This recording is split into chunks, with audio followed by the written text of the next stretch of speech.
ठाकुर जी मन में सोच के आए आज हम लड़ेंगे रुक्मणी से। लड़ती नहीं है कभी भी। रुक्मणी जी कई बार पीली पोशाक निकाल के रखती हैं कि स्नान के बाद आप पीले वस्त्र पहनना। तो ठाकुर जी देखते हैं तो फिर सोचते हैं लड़ेगी अगर मैं नीले पहनूं तो नीले पहन लेते हैं। लेकिन रुक्मणी जी कुछ नहीं, अरे आप तो बहुत सुंदर लग रहे हैं, मैंने तो पीले निकाले लेकिन आप नीले में और ज्यादा अच्छे लग रहे हैं। ठाकुर जी बोले ये भी कोई बात है, हमने तो इसलिए पहने कि हमसे लड़े, ये लड़ती नहीं है।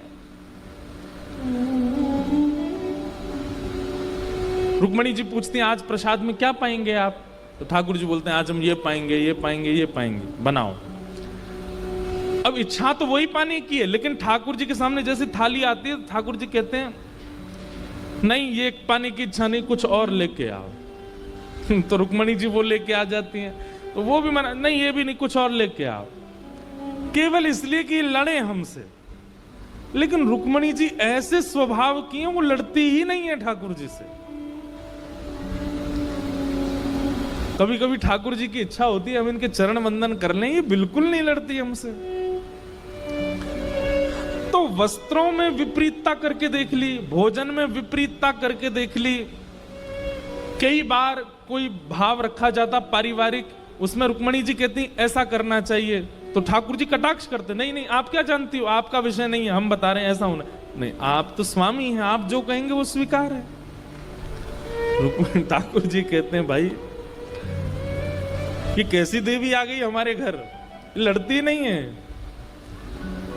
आज ठाकुर जी मन में सोच के गए अगर आज हमने इससे लड़ाई नहीं करी तो हमारा नाम भी कृष्ण नहीं, आज हम लड़ेंगे।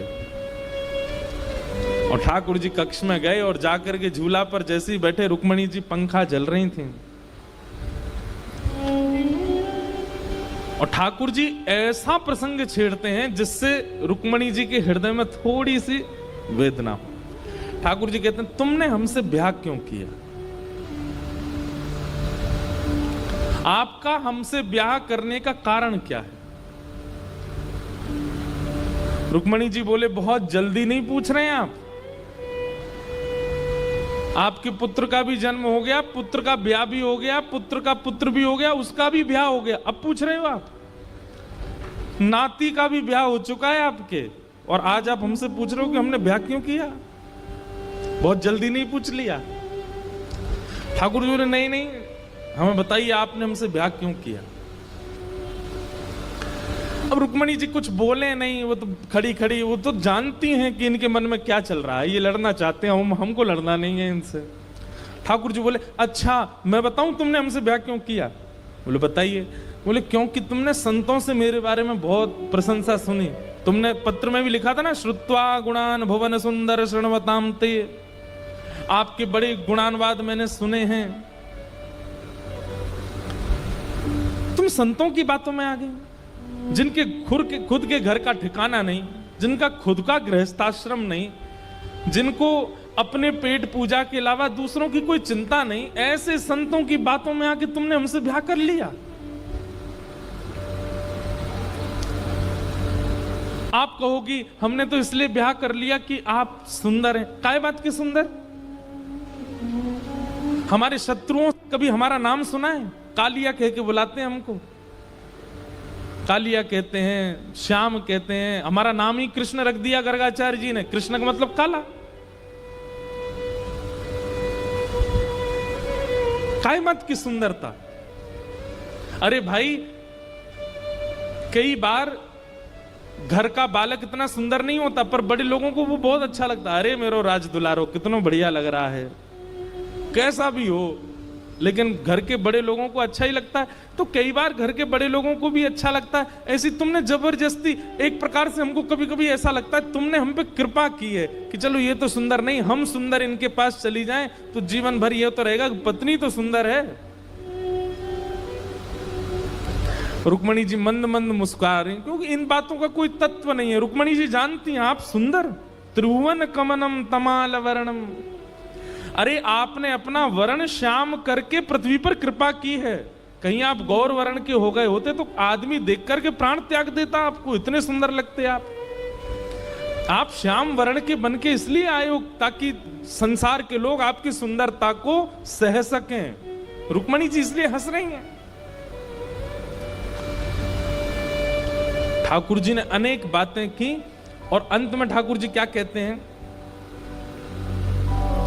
रुक्मणी सुनो, हमने सुना था कि तुम्हारी सगाई हो चुकी थी पहले। अब रुक्मणी जी थोड़ी सी सहम गई। तुम्हारी सगाई तुम्हारे भाई ने शिशुपाल से की थी ना?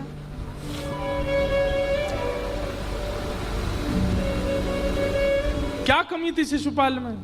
रूपवान, गुणवान, धनवान, संपत्तिवान, सब कुछ तो था।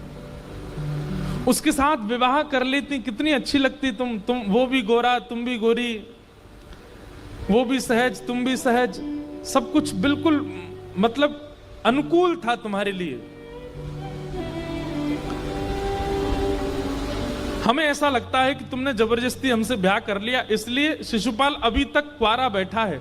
हमने शिशुपाल को बुला लिया है द्वारिका।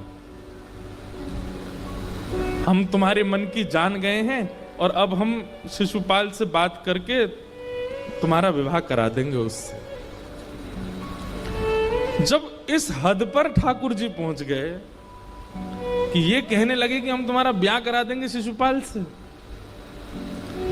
ये बात सुनकर के रुक्मणी जी को क्रोध तो नहीं आया, पर वो सह ना पाई और मूर्छित होकर गिर पड़ी, वहीं बेहोश हो गए। ठाकुर जी को जैसे ही होश आया, पीछे मुड़ करके देखा तो रुक्मणी जी मूर्छित पड़ी थी। ठाकुर जी दौड़ करके गए, 4 भुजा धारण की, 2 भुजा से रुक्मणी जी को उठा लिया, 1 भुजा से पंखा चलने लगे, 1 भुजा से पानी का छिड़काव करने लगे। अरे रुक्मणी, अरे अरे हम तो विनोद कर रहे थे, हम तो आनंद कर रहे थे, मैं प्रणय कलह कर रहा था, मैं जबरदस्ती युद्ध लड़ाई करना चाह रहा था, क्योंकि तुम कभी क्रोध नहीं करती हो। ऐसी कोई बात नहीं है, मेरी बात में कोई सत्यता नहीं है, शिशुपाल नहीं आएगा, मैं तुम्हारा विवाह नहीं करूंगा।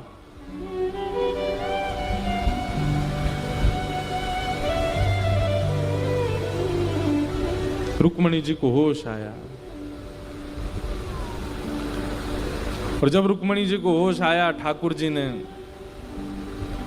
रुक्मणी जी के नेत्रों में देखा तो अश्रु प्रवाह, और हाथ पकड़ लिया ठाकुर जी का, और हाथ पकड़ के रुक्मणी जी कहती हैं, स्वामी आप कुछ भी कहिए, मुझे सब स्वीकार है,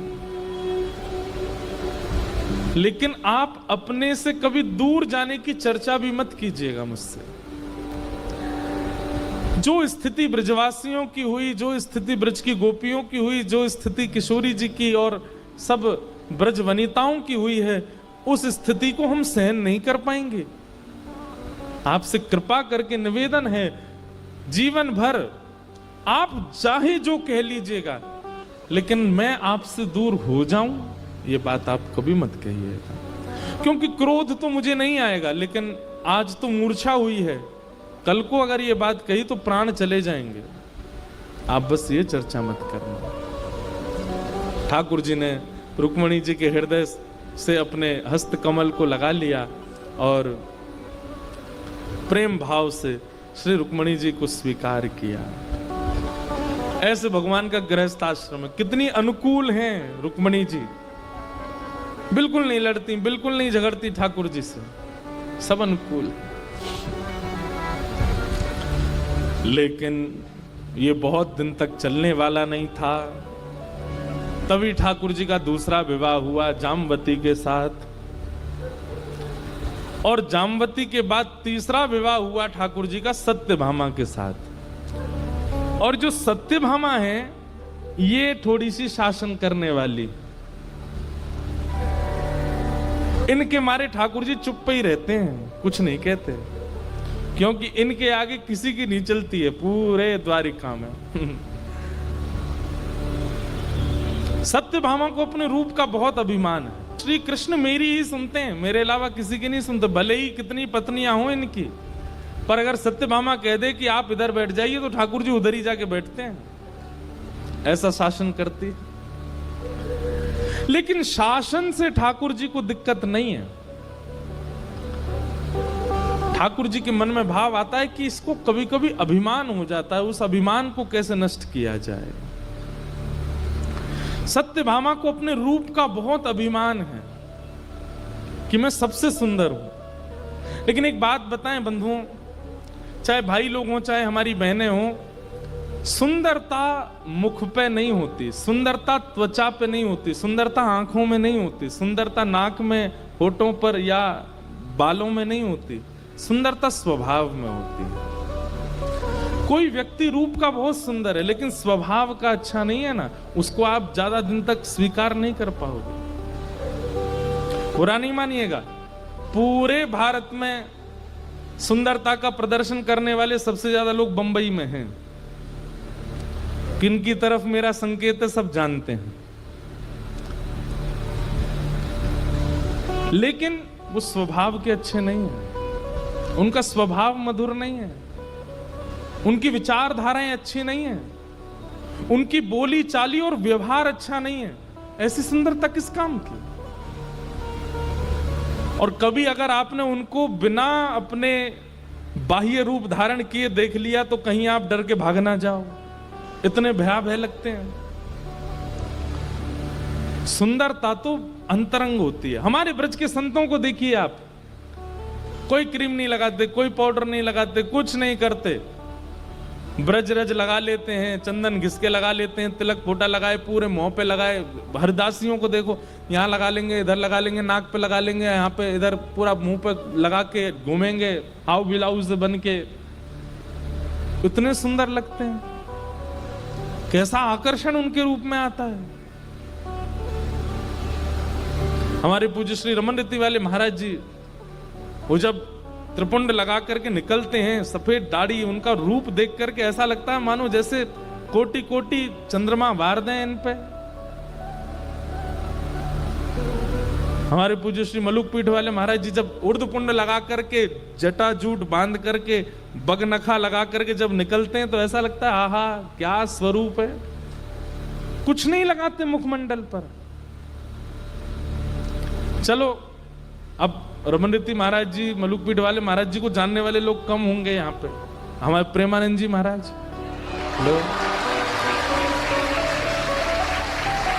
ललाट पर 12 अंगुल का चंदन लगाते हैं। शास्त्रीय नियम है 12 अंगुल, 12 उंगली का चंदन होना चाहिए माथे पर।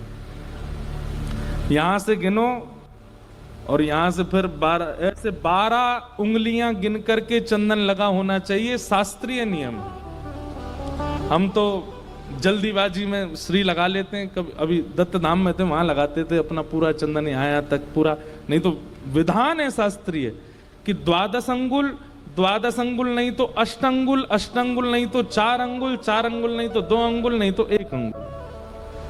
1 अंगुल से भी कम तो नहीं होना चाहिए। तिलक एक श्री ही हो भले ही हो। जब निकलते हैं 12 अंगुल का चंदन लगा करके, महाराज ऐसा लगता है पछाड़ खा खा करके गिर रहे हैं लोग। कैसे? ये रूप का सौंदर्य नहीं है, ये आंख, नाक, कान, त्वचा, होठ, बालों का सौंदर्य नहीं है, ये स्वभाव की सुंदरता है।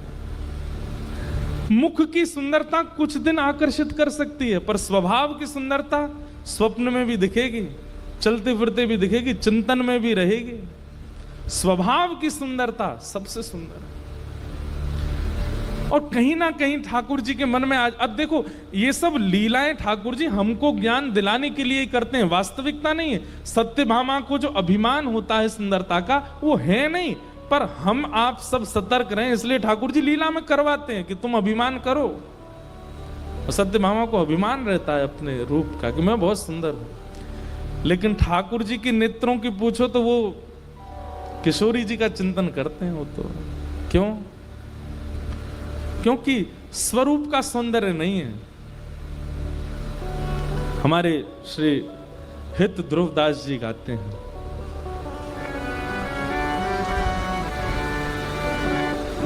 सहज स्वभाव पर नवल किशोरी जो को, सहज स्वभाव पर किशोरी। सब लोग गाओ। सहज स्वभाव पर नवल किशोरी जो को, सहज स्वभाव पर नवल किशोरी देखो, जिनको सुंदरता लगती है ना, इसे कहते हैं सुंदरता। ये है सुंदरता का श्रृंगार। देख लीजिए, सुन लीजिए। सहज स्वभाव पर नवल किशोरी जो को, सहज स्वभाव पर नवल किशोरी जो को, मृदुता दयालुता कृपालुता की राशि है। मृदुता दयालुता कृपालुता की, क्या क्या है? मृदुता, दयालुता और कृपा। मृदुता किसे कहते हैं? बोलने में इतनी मृदुल हैं, ऐसी वाणी बोलती हैं कि कोई भी उनका हो जाए। दयालुता और कृपालुता की राशि है। राशि मतलब खान है, थोड़ा बहुत नहीं है, अद्भुत। ऐसी हमारी किशोरी जी। न कहूं न रिस कहूं, भूले हूं ना होत सखी। न कहूं न रिस कहूं, हाँ न कहूं न रिस कहूं, भूले हूं ना होत सखी। न कहूं न रिस कहूं, हो रहत प्रसन्न सदा, ही मुख हासे हैं। रहत प्रसन्न सदा,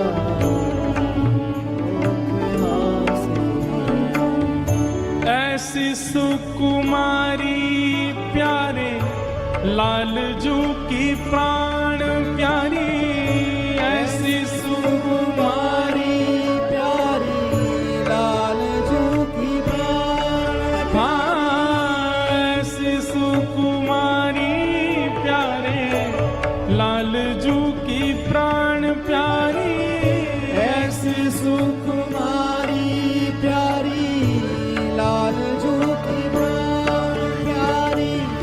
धन्य धन्य धन्य ते तिनके उपासी हैं। धन्य धन्य धन्य ते जिनके उपासी हैं।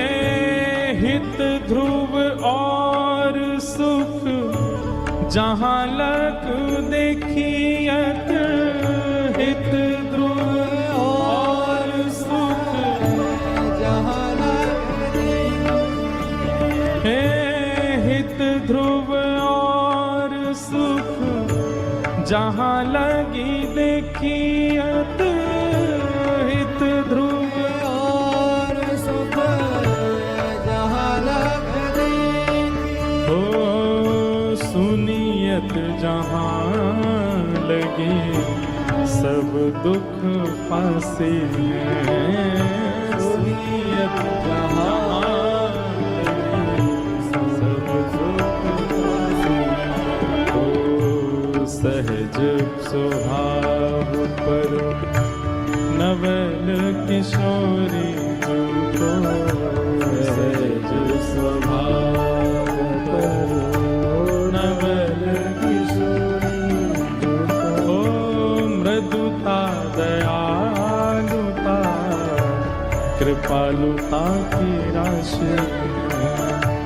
मृदुता दयालुता कृपालुता की राशि। किशोरी जी बहुत बोरी है हमारी। एक बार नौका विहार कर रही, तो बाद ना यमुना जी को जल ज्यादा श्याम वर्ण को है गयो। और जैसे ही नौका आकर के किनारे लगी, तो एक एक करके सब सखी उतरन लगी। और जैसे ही किशोरी जी के उतरवे को समय आया, सब लोग इधर देखो, तो ललता विशाखा अपने एक हस्त नीचे रखें कि उन पर चरण रखें, एक हाथ ऊपर पकड़े, ऐसे पकड़ के उतारें। तो किशोरी जी नीचे उतरते समय यमुना जी की ओर देखें, तो किशोरी जी को एक सखी दिखाई दे यमुना जी में। और तुरंत नौका से उतर करके श्री किशोरी जी यमुना जी के तट पर बैठ गई हैं और उस छवि की ओर देख रही हैं और देख करके कह रही हैं, अरे तुम कौन हो? तुम तो बड़ी सुंदर हो। तुम कौन से गांव की रहने वाली हो? तुम्हारा नाम कहाँ है? अरे देखो तो तुम्हारी आंख कितनी सुंदर है। ये सिर पर तुमने गजरा कितना सुंदर पहनो है ना। ये गले को हार भी बहुत भार हो है। ऐसे में मेरी कीर्ति मैया भी पहना में।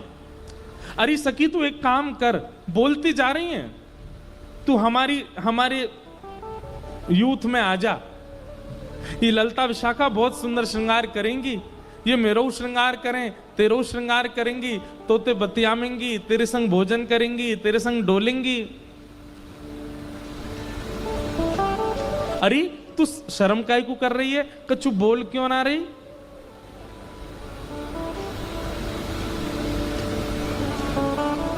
रूठ के बैठ गई। अच्छा तू हमते बात ना करेगी? चल मैं तो ते रूठ रही हूं अब।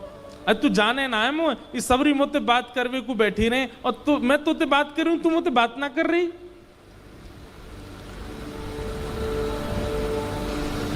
रुक जा, अब ही जाऊं, श्याम सुंदर ते तेरी शिकायत करके आऊं, तू बोलेगी ना? और किशोरी जी गई ठाकुर जी से जाके बोली, श्याम सुंदर मैंने आज एक सखी देखी। ठाकुर जी बोले अच्छा, तो फिर बोले देख ये सब मोते बात करें, ललता विशाखा ये सब मेरे संग रहे और वो ऐसी इतरा रही मेरे आगे, इतनी सुंदर है, इतनी सुकुमारी है, ऐसे वाके नैन है, ऐसी वाकी नाक है, ऐसा सब स्वरूप है, लेकिन देख वो आ ना रही है मेरे पास। मैंने खूब कह ली तेरो श्रृंगार करेंगे तो भोजन करावेंगे तो संग डोलेंगे, लेकिन बताई ना रही कछु। ठाकुर जी बोले ऐसी कौन सी आ गई जो आपके बोलवे पे बोल नहीं रही है? अरे किशोरी जी आप तो तोतांत बात करने लगो तो उनके भी स्वर प्रकट है जाएं, आप तो मैनांत बात करने लगो तो उनके भी शब्द प्रकट है जाएं। अरे आप वृक्षन पे हाथ धर दो तो वृक्ष भी चैतन्य है जाएं। ऐसी कौन सी आ गई जो आपसे बात ना कर रही? लेके चलो मुझे। ठाकुर जी लेके गई, देखो बो रही। ठाकुर जी बोले कहाँ है? अरे ये दिखना रही तुम्हें?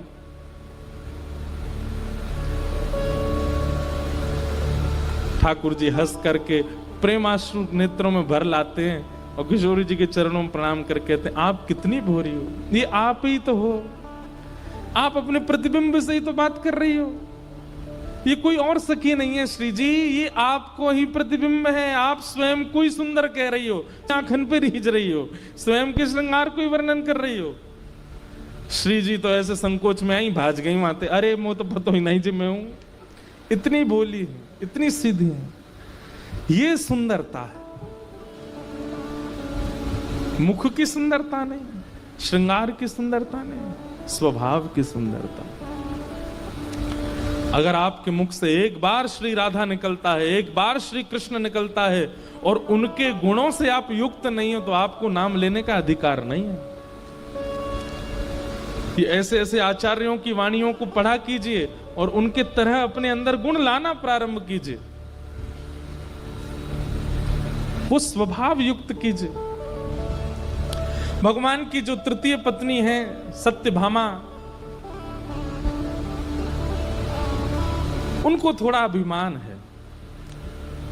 ठाकुर जी बोले सत्यभामा को अभिमान दूर करवे के काजे कछु तो करना पड़ेगा। और स्वयं ठाकुर जी क्यों नहीं कर रहे? डरते हैं, इनसे क्या कहेंगे हम।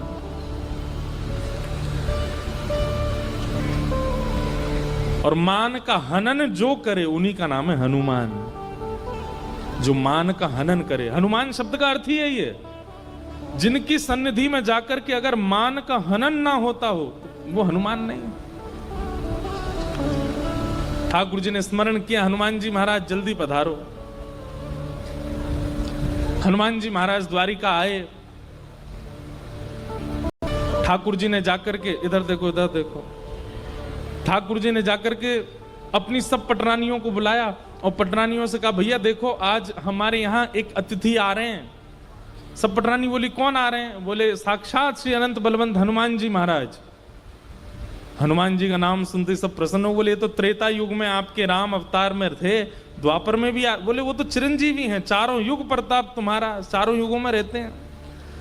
बोले हमारी इच्छा है कि एक बार हम, ये भागवत जी की कथा नहीं है, ये अन्य भावों से कथा आती है। तो भगवान ने हनुमान बोले हमने हनुमान जी को बुलाया है कि आओ हमारी द्वारिका में दर्शन कर जाओ। तो रुक्मणी आदि बोली हम पकवान बनाए, हम लड्डू बनाए, हमने सुनी उनको प्रसाद का बड़ा अभ्यास है।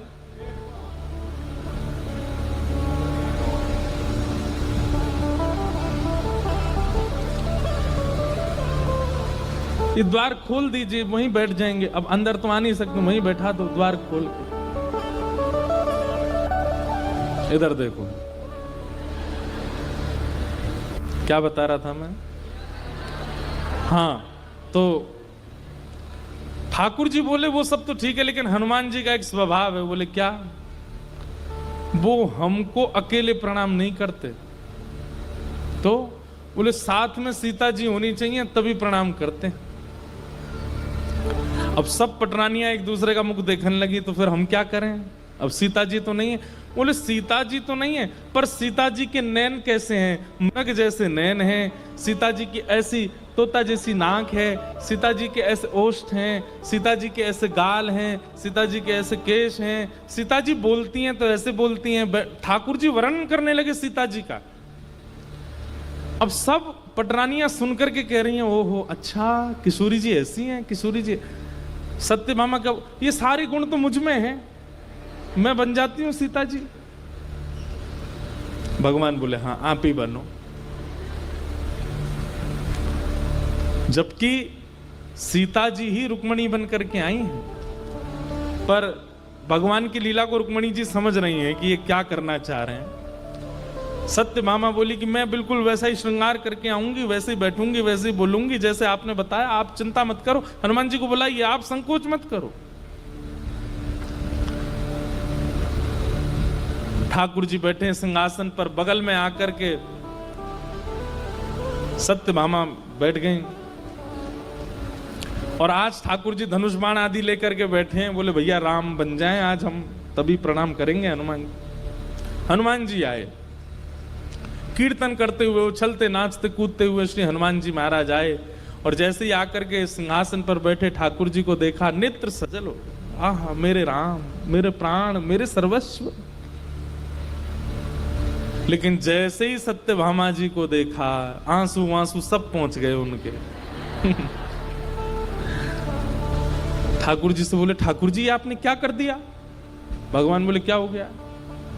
आप जानते हैं कि जब तक जानकी जी बगल में ना हूं मैं आपको प्रणाम नहीं कर पाता हूं। आप ये जानते हुए भी आपने जानकी जी कहां भेज दी, पता नहीं कौन किनको बैठा लिया अपने बगल में।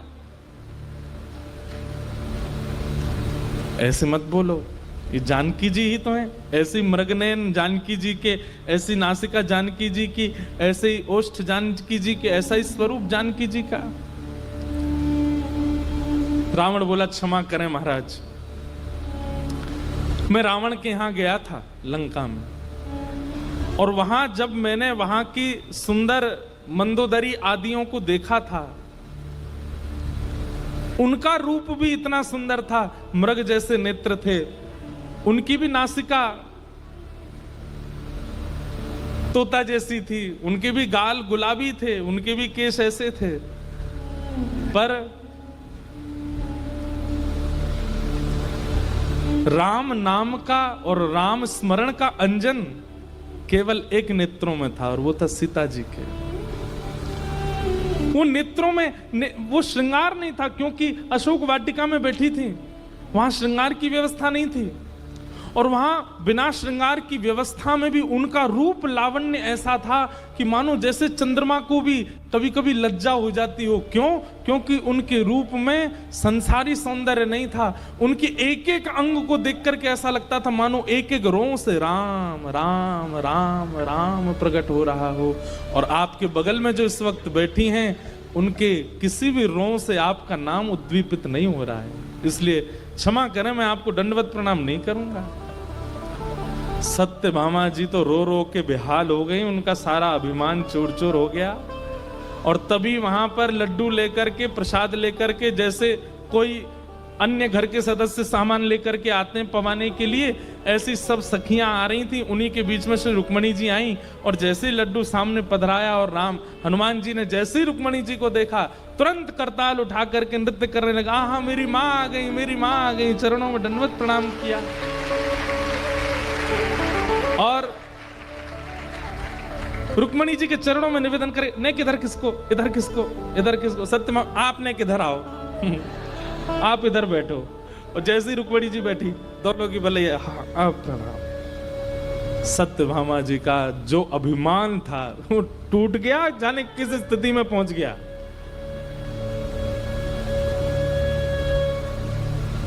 सत्यभामा जी को पता लग गया कि भाई ये रूप का अभिमान मुझे नहीं करना चाहिए। मान का हनन किया सत्यभामा जी के।